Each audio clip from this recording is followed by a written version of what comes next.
સત્યની સાથે જનતાનો અવાજ। આપ જોઈ રહ્યા છો 24 ન્યૂઝ નેટવર્ક। તાજા સમાચાર, ઝડપી અપડેટ અને સચોટ માહિતી 24 ન્યૂઝ નેટવર્ક સમાચાર સૌથી પહેલા। કાંકરેજમાં આકાશી વીજળીનો કહેર, પશુઓના મોત બાદ 2 પશુપાલકોને સહાયના ચેક અર્પણ। બનાસકાંઠાના કાંકરેજ તાલુકામાં તાજેતરમાં પડેલા ભારે વરસાદ અને વાવાઝોડા દરમિયાન આકાશી વીજળી પડવાથી પશુઓના મોત નીપજતા અસરગ્રસ્ત પશુપાલકોને રાજ્ય સરકાર તરફથી સહાય ચૂકવવામાં આવી છે। પ્રાપ્ત માહિતી મુજબ કાંકરેજ તાલુકાના આકોલી અને પાદડી ગામે આકાશી વીજળી પડતા 2 ભેંસોના મોત થયા હતા। ઘટનાની જાણ થતાં સ્થાનિક ગ્રામ પંચાયતના તલાટી મંત્રી તેમજ તાલુકા વિકાસ અધિકારી નરેશભાઈ ચૌધરી દ્વારા તાત્કાલિક કાર્યવાહી હાથ ધરી સમગ્ર રિપોર્ટ ડિઝાસ્ટર વિભાગમાં મોકલવામાં આવ્યો હતો। શિવરીના પશુ ચિકિત્સક ડોક્ટર પટેલ દ્વારા પશુઓનું પીએમ કરી જરૂરી કાર્યવાહી પૂર્ણ કરવામાં આવી હતી।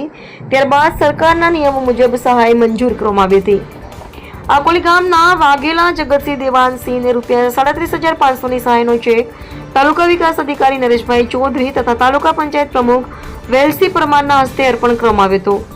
તેમજ પાદડી ગામના રામસંગભાઈ માલાભાઈ પટેલને પણ ₹37,500ની સહાયનો ચેક એનાયત કરવામાં આવ્યો હતો। લાભાર્થીઓને ઝડપી કામગીરી અને સમયસર સહાય ચૂકવવા બદલ તાલુકા પંચાયત તથા અધિકારીઓનો આભાર વ્યક્ત કર્યો હતો। તાલુકા વિકાસ અધિકારી નરેશભાઈ ચૌધરીએ જણાવ્યું હતું કે કુદરતી આફતથી નુકસાન પામેલા પશુપાલકોને સરકારની સહાય સમયસર મળી રહે તે માટે તંત્ર સતત કાર્યરત છે।